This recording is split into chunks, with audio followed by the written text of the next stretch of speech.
I'm often asked, why future ready? Where is Cedar Grove in this continuum of future readiness? Well, it's a great question. For us, the Future Ready framework, the Future Ready New Jersey framework, really has become a part of our strategic planning process from where we are today to where we want to be tomorrow. And it's become a critical launching point for us, first of all, to self-evaluate and self-assess where we are. And we think we're doing great things. Well, how do we know that? Well, when we visit our schools, we visit our classrooms, you think about the things that make Future Ready what it is. And it's about a culture of collaboration, innovation, one that includes authentic learning. And we see these things here in Cedar Grove. And we see how they're supported by a culture where our staff is comfortable taking risks. And we've talked about that for years now, even before the Future Ready framework came into our lives. How do we establish a culture in our district that pushes the innovation? And we thought it began with creating a culture of risk-taking. I think, our staff feels comfortable taking risks, and we're proud of that. And so when Future Ready came along, we thought, this really does align well with where we see our district going and the priorities and the philosophies of Cedar Grove. And so it really was a great partnership for us to pursue this Future Ready framework. So we've secured Future Ready certification at 2 of our schools, and we are thrilled to be using a similar framework to self-assess where we are at our other 2 schools. So we're going to submit that application, and we're confident we'll get some great feedback and continue our good work of innovating and collaborating and empowering our students and staff for a Future Ready filled with promise. So what is the EdCamp? Having been a part of education for almost 25 years now, I've heard from time to time, oh no, another articulation day, oh no, another professional development day.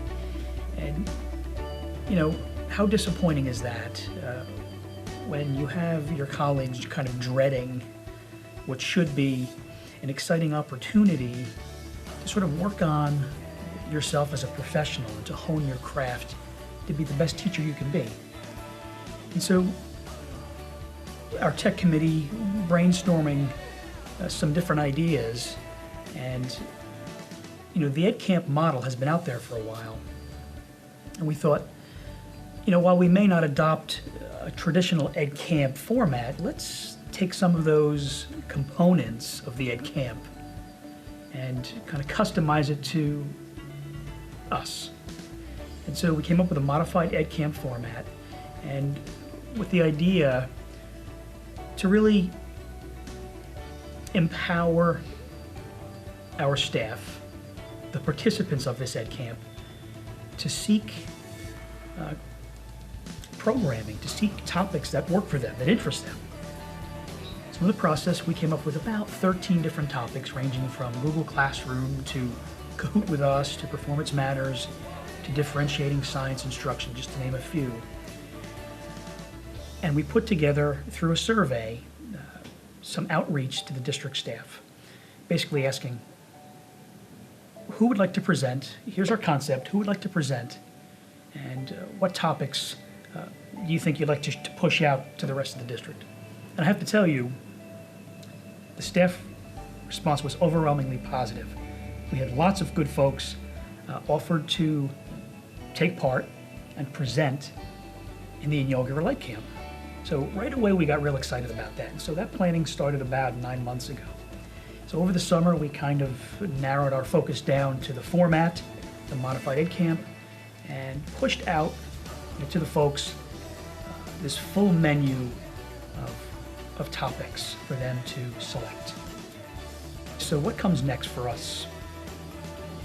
Once again, we did a survey to gather feedback from all involved, all the participants, all the presenters, and we got some good feedback. The inaugural camp was purposefully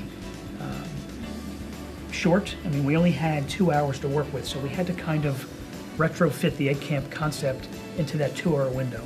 So the sessions were short, and so the loudest feedback we received through the survey was, more time. We need more time to play with, to process, to apply what most people found to be of great interest to them, whatever their topic was. So they chose 4 sessions out of the 13 we offered and spent the 2 hours with those presenters and their colleagues.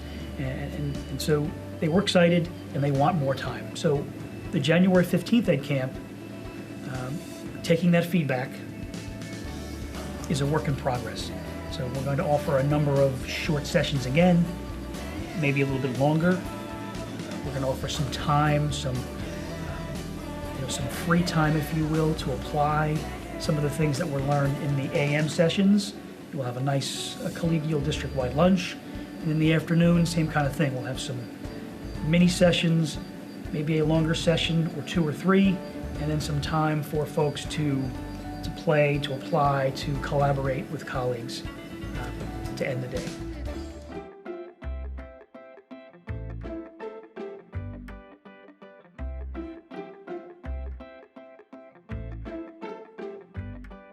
I think there's no denying that education has evolved from the pen and paper and pencil to the Chromebook and smartboard and iPad and iPhone. And here in the 21st century, I don't think there's a question about that. I think one of the most important things here at City Grove High School is the fact that we need to try and stay current in regards to the technology and the ever-changing technologies that exists in society. Technology is continuously evolving, as has education, and the days of rote memorization and engagement have changed in the classroom. And I think it's so important to engage students with technology and give them that grasp, to want them to come to your classroom and continue learning and digest that information.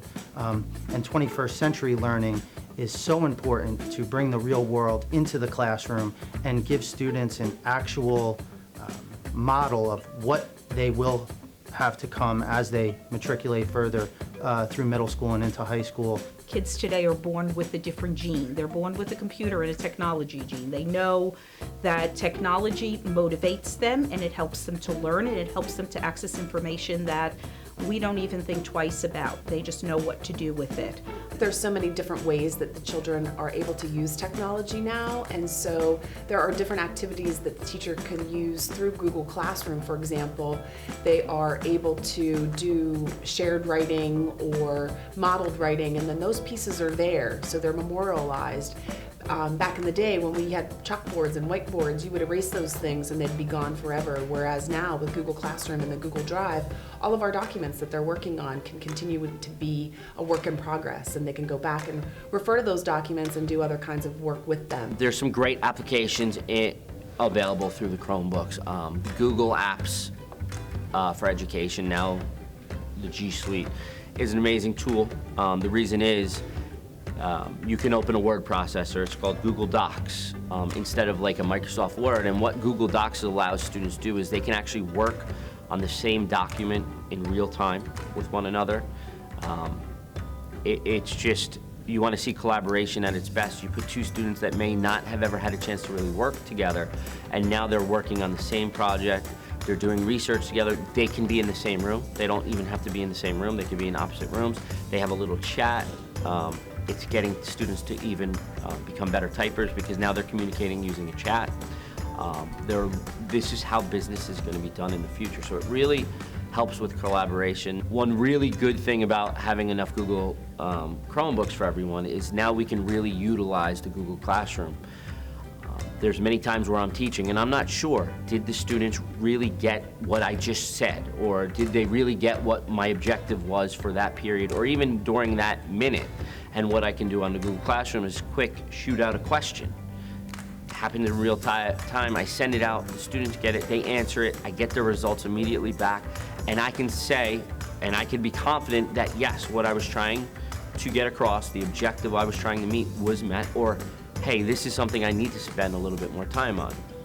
That's hard to do without a Chromebook. That's hard to do with a piece of paper because now you're handing out a piece of paper. Having students write things down, they may not, it takes time, whereas with this is almost instant and I get it back. So the Google Chromebooks with the Google Classroom It's just, they were made for each other.